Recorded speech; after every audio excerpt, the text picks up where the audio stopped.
Okay. Ang tatapi ko naman ngayon, yung sinasabi ni Father Darwin, the Eucharist. No? Yung Eucharist naman, ito yung tema ko sa debate ngayong darating na March 30. Pero, yung tungkol sa Eucharistic miracle, 'di ba? Sabi ni Father Darwin, topic ko daw 'yun para sa iyo. Topic ko na lang muna dito. Okay. Ang mga Katoliko, naniniwala mga Katoliko na yung Eucharist, yung Eucharist kasi Greek word 'yon ng Thanksgiving, Eucharistia. Yung Eucharist o yung ostia ng Katoliko, yung komunyon, tawagan natin komunyon sa Tagalog.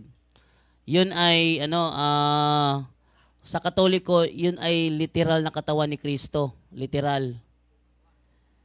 Hindi siya physical. Sa ang dating daan naman,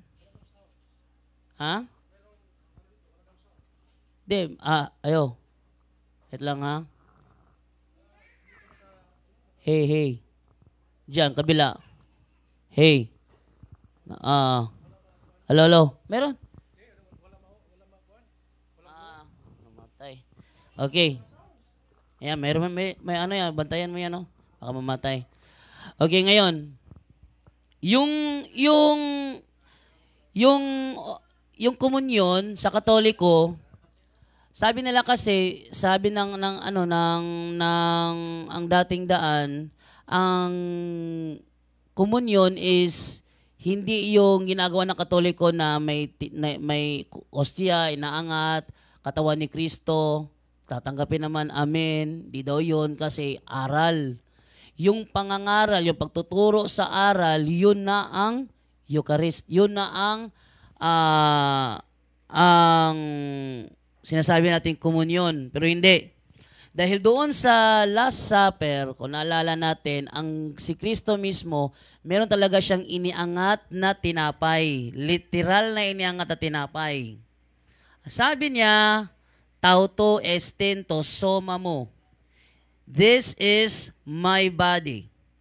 Walang bersyon ng Biblia ang nagsasabi, this is the symbol of my body, maliban na lang sa translation ng Saksi ni Jehovah na walang Bible scholar na pumirma dahil kumpirmadong daming mali. Walang cross doon kasi nakalagay doon, istaka. Yung nilagyan nila ng term simbolo. Yung sa Biblia, na nagpakita si Kristo sa mga apostol, sabi nila kay Tomas na nakita namin ang Panginoon. Sabi ni Tomas, di ako naniniwala hanggat hindi ko mailagay yung aking daliri sa mga butas ng mga pako sa kanyang mga kamay. Mga kamay. Pero sa Saksi ni Jehovah ngayon, sa butas ng pako sa kanyang kamay. Ginawang isa na lang. Butas ng pako. Butas ng mga pako yun. In original. So may mga pagbabagong ginawa ang Saksi ni Jehovah, kaya yung Biblia na yun, confirm yun. Talagang mayroong mga dokumento, ang Wikipedia, pati Wikipedia, ginalaw ng mga Saksi ni Jehovah. Kaya Saksi ni Jehovah, pinagalitan ng Wikipedia. Kasi ginagalaw nila yung mga information doon. The same yan. May mga dokumento tayo niyan na ginagalaw nila. Yung pangalang Jehovah na ilalagay sa New Testament. Wala namang Jehovah sa New Testament. Inilalagay nila. Alam naman nila na pangalang Jehovah is kanila lang yon, para bang dahil sa popularity.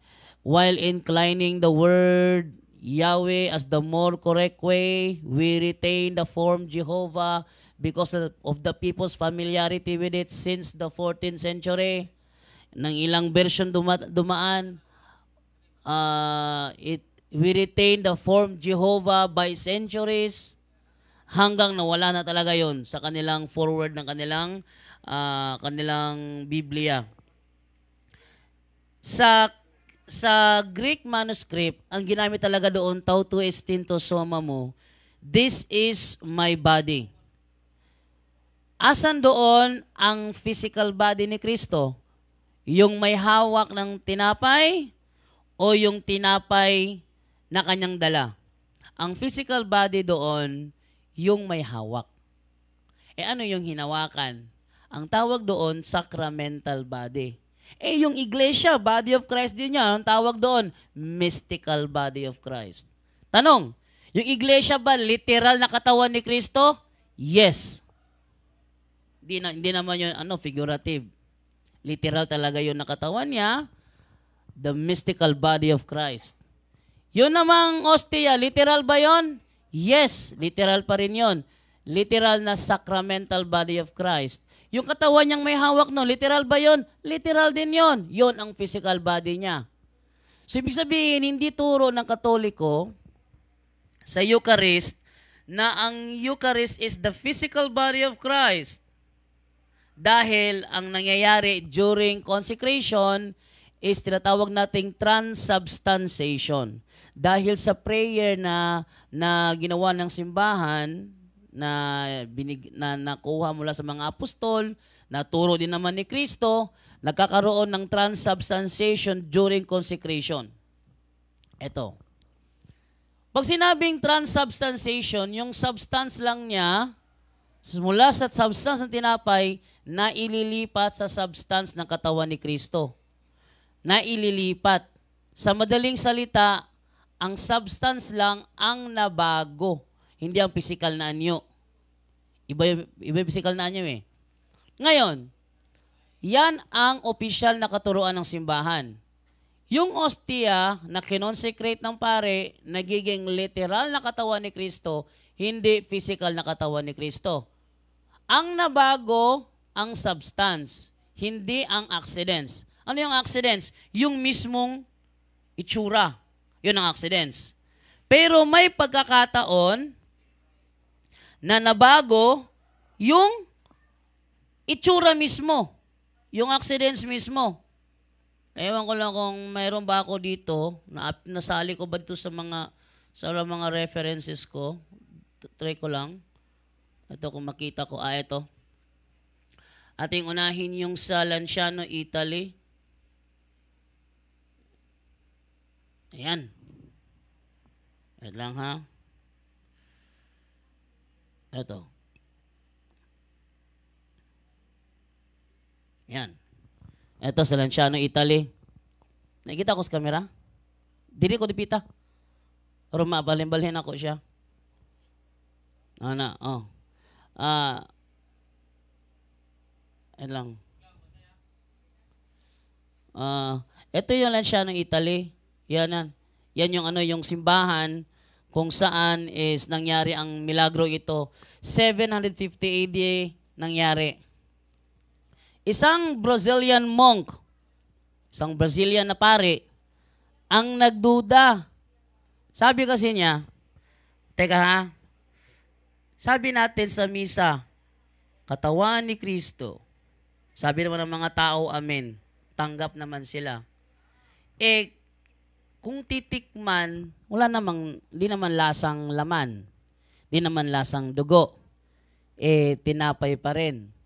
Nagduda ang paring ito. Duda siya. Ito ay nangyari in reality, ha? Hindi ko sinasabi na bawat consecration ng pare, nagbabago itsura. Lahat ng consecration na nagbabago itsura, hindi. Kasi di naman turo ng simbahang Katoliko na during consecration, nagbabago ang itsura ng hostia to physical body. Hindi, literal lang ang sinabi. Ang substance ng tinapay na transubstance sa literal na body. Walang turo na ang itsura ng hostia na transform sa physical body. Pero may pagkakataon na nangyayari yon na may pahintulot ng Panginoon. Gaya nito, nagduda ang Brazilian monk na ito, pinagluloko lang yata tayo ng ating relihiyon sa ating turo. Kasi katawan ni Kristo, pagkain mo, lasa pa rin ng osila naman na bago Ngayon, nung nag-consecrate na siya, ang nangyari, natigil ang misa. Bakit? Tumulo yung dugo sa kanyang braso. Tumulo yung dugo, natigil, pati yung pare nagulantang. Sabi ng mga Sabadista, yung pare niyan is the great magician. Uy, Ng great magician, salungat sa opisyal na katuruan ng Katoliko ang mahika. Yan ay nasa Catechism of the Catholic Church 21:17. Against ng mahika. Hindi, pati nga pare, nagulantang eh. So hindi niya magic yon. Nag-consecrate siya, tumulo. Sa kanyang braso, ang dugo. Anong sunod na nangyari? Natigil. Pinatawag ng lahat ng mga scientists sa kanilang panahon, pina-investigate yon. At ang mga scientists na mga panahong yon, lahat mga atheist. Lahat sa kanyang panahon. Kasi wala po namang scientist sa kanilang panahon na relihiyoso. Kung meron siguro, hindi natin alam. Pero majority ng mga scientists sa panahon sa 750 AD is mga atheist. Next. Ngayon, kamakailan lang, sa modernong panahon, 1990, ito ay in-investigate ng isang doktor na si Professor Eduardo Linole. Tapos, yan si Professor Eduardo Linole, ito yung kanyang findings sa kanyang laboratory test. The flesh and blood, the flesh and blood of Lanciano, therefore, are just the same as they would be if they had been drawn that very day from a living human being. Yung nangyari noong 750 AD sa investigation ng isang scientist na si Eduardo Linole, parang bago lang hinugot sa katawan ng tao. Therefore are just the same as they would be if they had been drawn that very day.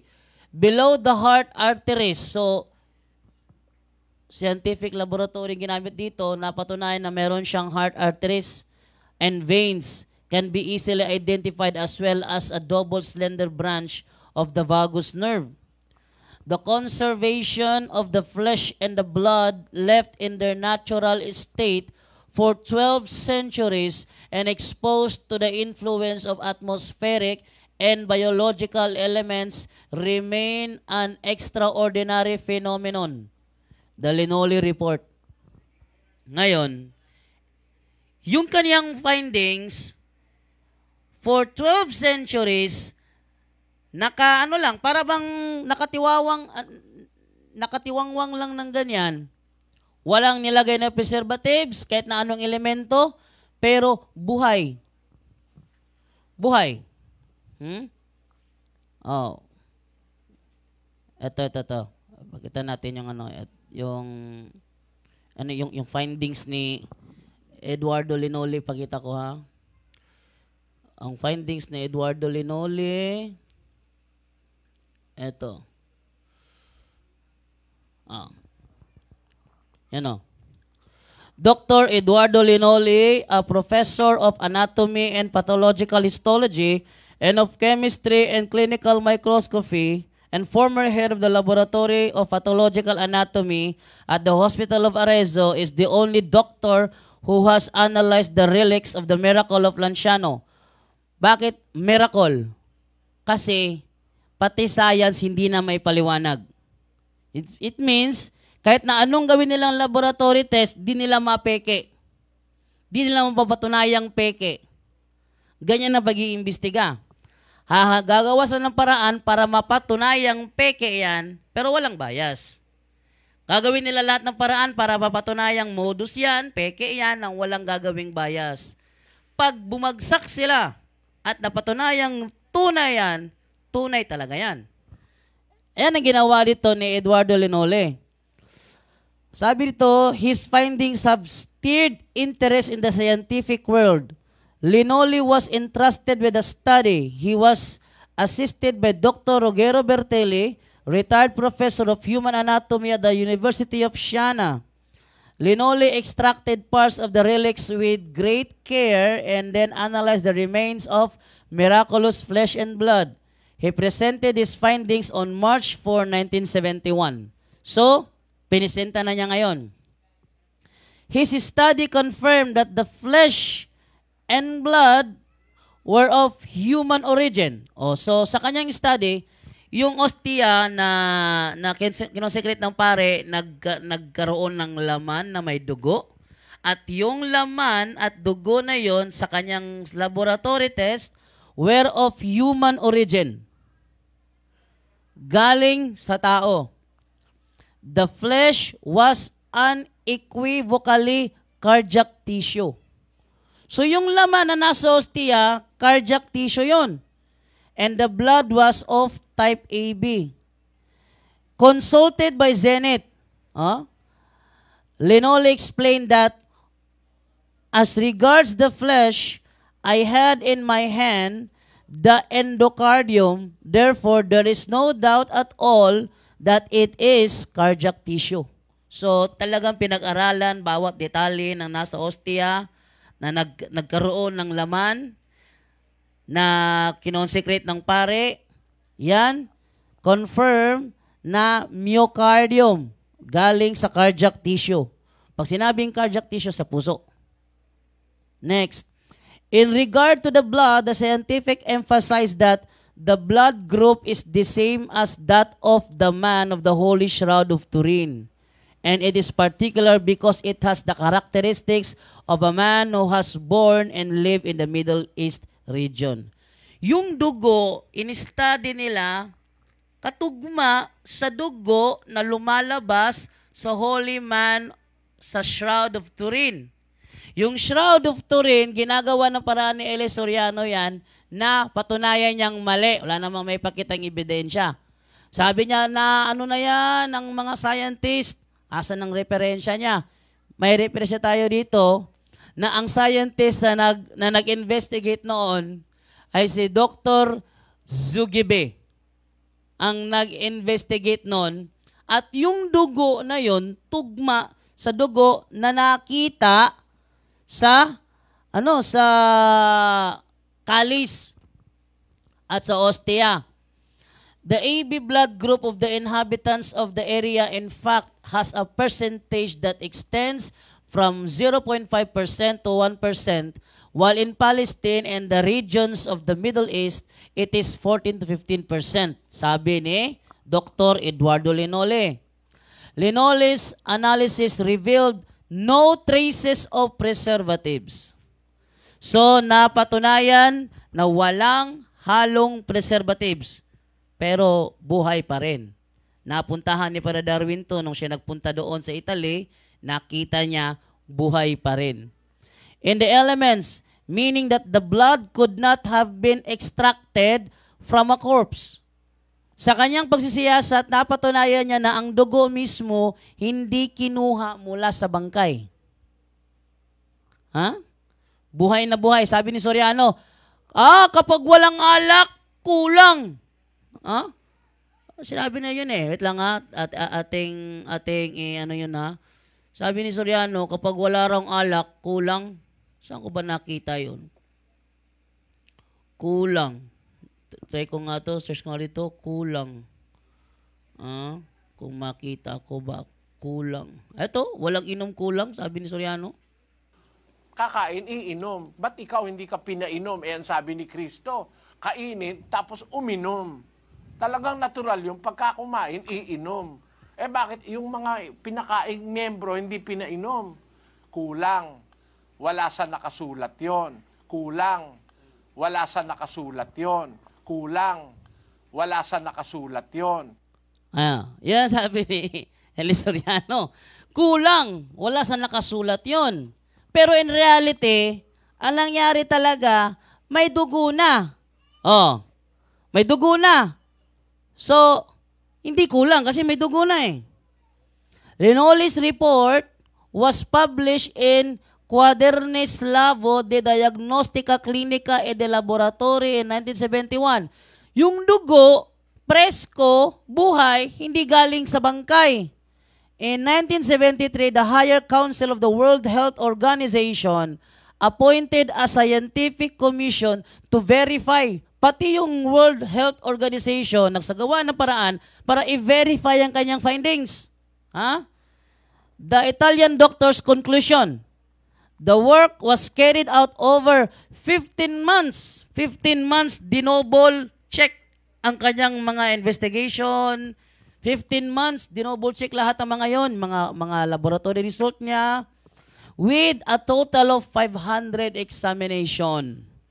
Sa madaling salita, hindi lang 100, hindi lang 200, 500 laboratory examination ang naisagawa sa loob ng 15 buwan para lang i-double check, i-verify ang kanyang report na yung ostia naging laman na may dugo. World Health Organization mismo ang nag-verify. Anong resulta? The conclusion of all the researches confirmed what had been stated and published in Italy. So, kinonfirm mismo na yung kanyang result, tunay. Hindi pineke, walang peke, tunay lahat. The extract of the scientific research of World Health Organization's Medical Commission was published in New York and Geneva in 1976, confirming science inability to explain the phenomenon. Inability to explain. Di na nila kayang explain the phenomenon. Ano yung phenomenon? Mga bagay na hindi nila kayang may paliwanag, gaya ng milagro. Ayan. So, yan, napatunayan yan. Okay lang ha? Ano pa? Nangyari pa rin yan. Mayroon pa rin pangalawang pangyayari yan. Hindi lang isang beses nangyari to. Meron din pangalawang beses nangyari. Saan naman yon? Sa Buenos Aires, Argentina naman tayo. Yan. Isang pare. Nagmisa. Nagmisa siya. Tapos, may parokya na nagsabi, Padre, may ostia doon sa sahig na laglag. Dinampot ng pare. Nilagay niya sa isang lalagyan. Nilagay niya ng tubig para matunaw. Sabi ng babae, baka kasi nalaglag, di na pinul kasi baka dirty. Pero sa Katoliko, sacrilege yan. Laging bintang ng mga dating daan sa Katoliko, kasal nyo may bayad, binyag nyo may bayad, lahat dinadaan sa pera. Pero mali yun. Bakit? Ang binyag, sakramento. Ang kasal, sakramento. Holy yun, sagrado sa Katoliko yun. Pag yun binenta mo, sacrilege yun. Pag sacrilege, mortal sin yun. Ha? Pag mortal sin, hindi ba namin gagawin? Mortal sin nga, alam niyo mortal sin, gagawin pa namin. Kasal nyo may bayad. E di mo, sacrilege na yon, binyag nyo may bayad. Di sacrilege na yon, ano bang binayaran sa kasal? Yung mga papeles mo naman. Yung mga decoration mo sa simbahan. Kasi gusto mo ng gusto mo kasi ng pa-social-social O pakain sa kapitbahay. Sabi nga sa Facebook, gasto mo, pakain mo, hain mo, pagkatapos, hugas mo, linis mo, parang pinapagod mo lang sarili mo. Eto ngayon, nilagyan niya ng tubig para matunaw. At pag natunaw yun, ibubuhos na sa tanim na hindi madaanan ng tao para hindi siya magkasala ng sacrilege. Binalikan niya noong August 26, 1996. Pagkatapos ng isang linggo, binalikan niya kasi niligpit niya yon sa loob ng tabernacle. Pagbukas niya, para tingnan kung natunaw na ba, para ilagay ko sa tanim.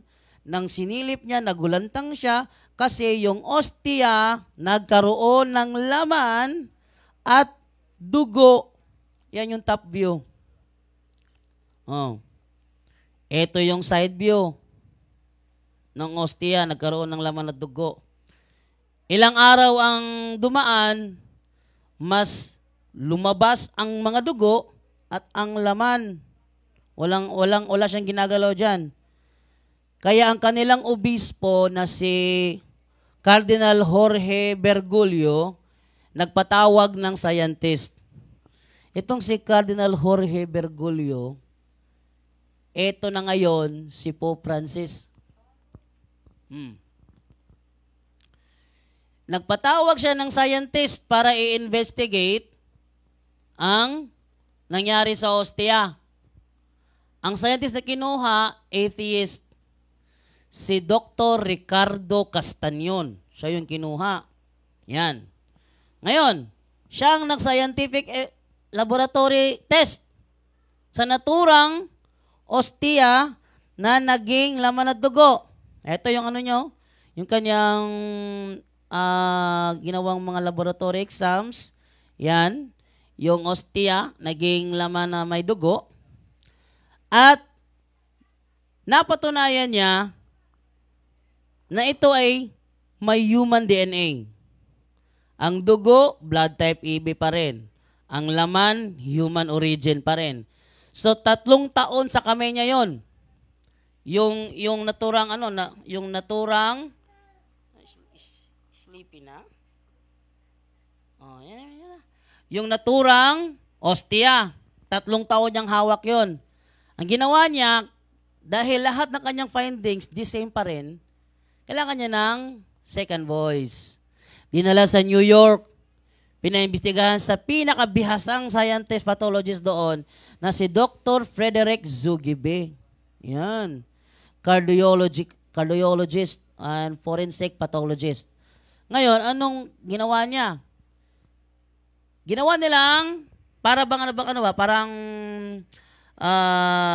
hulaan mo kung ano ito. No? Hulaan mo kung ano ito. May dala ko sa iyo, hulaan mo kung ano yan. Alamin mo kung saan galing yan. Sabi ni Ricardo ni Frederick Zugibe, madali lang yan. Tingnan natin. So, tiningnan niya sa kanyang microscope. At nalaman niya, galing sa puso. Alam ko na. Ito ay galing sa puso kasi may nakita akong left ventricle. Ayan left ventricle. Yung left ventricle, nasa puso yon. Next, at nangingibabaw ang kanyang white blood tissue sa red blood tissue. Sabi niya, alam ko na. Ito ay kinuha mula sa taong bugbog sarado. Binugbog ng matindi. Matinding hagupit ang dinaanan ng may-ari ng puso na ito. Pero nakapagtataka lang paano mo nakuha ito buhay yung tao? Paano mo nakuha ito buhay yung tao? Kasi hindi ka makakuha ng perfect slice sa puso kung hindi mamamatay ang tao. Kasi buhay din nila sa kanya kasi gumagalaw napapanaigan ng white blood tissue, ang red blood tissue, kaya alam niya ang taong ito dumaan sa matinding persecution. Bugbog sarado, lalo na sa bahagi ng dibdib, sabi ng doktor. Ayan. Kasama niya doon sa New York, isang journalist na si Mike Willise at isang attorney na si Ron Tesoriero. Silang tatlo, di nila sinabi sa scientist kung ano yun. Sabi lang nila, imbestigahan mo yan. Alamin mo kung ano yan. Saan yan. Yun ang ginawa nila. Kaya resulta, napag-alaman, kasi tinanong kasi nila Dok, pag yung katawan ng tao, Dok, inilabas sa hiwalay, halimbawa, yung balat mo, ginilitan, nilabas yung laman mo, nilagay sa lamesa. Yung laman mo, nilagay sa lamesa. Mga ilang oras, para yan magsisimulang ma-decompose. Sabi ng doktor, sa loob lamang ng 24 oras, magsisimula na siyang ma-decompose. Pero ito, sabi nung journalist, alam mo Dok, yung hawak mo na yan, 3 taon na nasa amin yan. Nagtaka ang doktor, bakit 3 taon nasa kanila, buhay. At doon pa sinabi ng scientist, ng journalist, na yan ay galing sa consecrated host, na ang nag-consecrate ay si Father Alejandro Pizet. Siya yung nag-consecrate niyan. Ayun, nagtaka na, hindi niya may paliwanag, Kasi di na may paliwanag ng science, how come na ang ostia na galing sa bakery, naging laman na may dugo, buhay na buhay, hindi naman patay. Ayan. At yung laboratory result na yon, kinumpara ni Dr. Ricardo Castañon sa laboratory result na ginawa ni Dr. Eduardo Linole at napatunayan niya, iisang tao lang ang pinanggalingan. Isang tao lang. Kay Eduardo Linole, yung kanyang inimbestigahan, nasa 750 AD yun. Oh, sleepy na. Oh. Tapos, yung kay Ricardo Castañon naman, 1996. Magkaibang taon yun. Pero, ang resulta, kinuha sa isang tao lang na nakatira sa Middle East. At yun, ang Eucharistic miracle nangyari kasi kahit size di mo paliwanag yan. Ating tingnan yung kay Ricardo Castañon, yung record ni Ricardo Castañon. Meron ba ako doon? Ito. Ayan. Ayan o. Sino si Ricardo Castañon? A local doctor named Ricardo Castañon took sample from what had become known by then as the 1992 sign and sent it to the lab in San Francisco. Saan na, Divine? When the result came back, the lab reported the substance could be human tissue. So yung kaniyang findings, ganun pa rin, human tissue pa rin. Another analysis by a doctor in Sydney, Australia, likewise concluded the substance was human tissue and could belong to a heart. So pati pala, scientists pala sa Sydney, Australia, ganun din ang findings. Dissatisfied with could and knowing that Bergoglio expected an answer, Castañon sent the material to a third doctor in New York for what he called a blind sample. Hulaan mo. Ano yan? Saan galing yan? Hulaan mo. Kaya nga blind sample. This last doctor was more definitive. The substance he reported belonged to a heart muscle called the myocardium. More specifically, the left ventricle that pumps oxygenated blood from the lungs to the body. The doctor also found the person the sample came from had suffered greatly. Laman ni Dr. Frederick Zogebe na bugbog sarado ang may-ari, including trauma to the chest. So, yun ang kanyang findings. Told the sample didn't belong to a living patient. The New York doctor said he found the presence of white blood cells inexplicable since they usually disintegrate minutes after a blood sample is removed from the body. He also reported the sample had a bit. Ano pa? Tumitibok-tibok pa yung yung ostia, which also had been noted in the first report in 1992. In light of those findings, Castañon swiftly drew spiritual conclusions. The fact the substance is from myocardium, he said, suggests the Eucharist is what pumps blood into Christ's church. It being from the left ventricle, he said, is a reminder that Christ cleansed the church of its sin. Anong nangyari sa atheist na ito? Na-convert to Catholic. Oh, dami na tayo. Na-convert to Catholic at marami na siyang talk na ginawa, nangyari kung saan puro testimony sa kaniyang laboratory result. Oh. Ano pa? Ricardo Castañon Gomez, a clinical psychologist who specializes in brain biochemistry. Alam mo? Sleepy na si Divine. Sleepy na si Divine. Okay. Dr. Castañon Gomez studied at the University of San Andres in La Paz, Bolivia, where he resides, and also at the Pontifical Salesian University in Rome, Italy. He also has studied in London, England, Lyon, France, and Berkeley, California. USA, Dr. Castañon Gomez has been widely recognized for his scientific accomplishments, including an award from the United Nations. He now lectures extensively around the world about his work, which provides scientific proof of Christ's real presence in the Holy Eucharist. So, kilalang-kilala na siya na mga talks niya sa kanyang testimony sa laboratory result na nangyari. Okay, ito naman tayo ngayon sa scientific result na naman.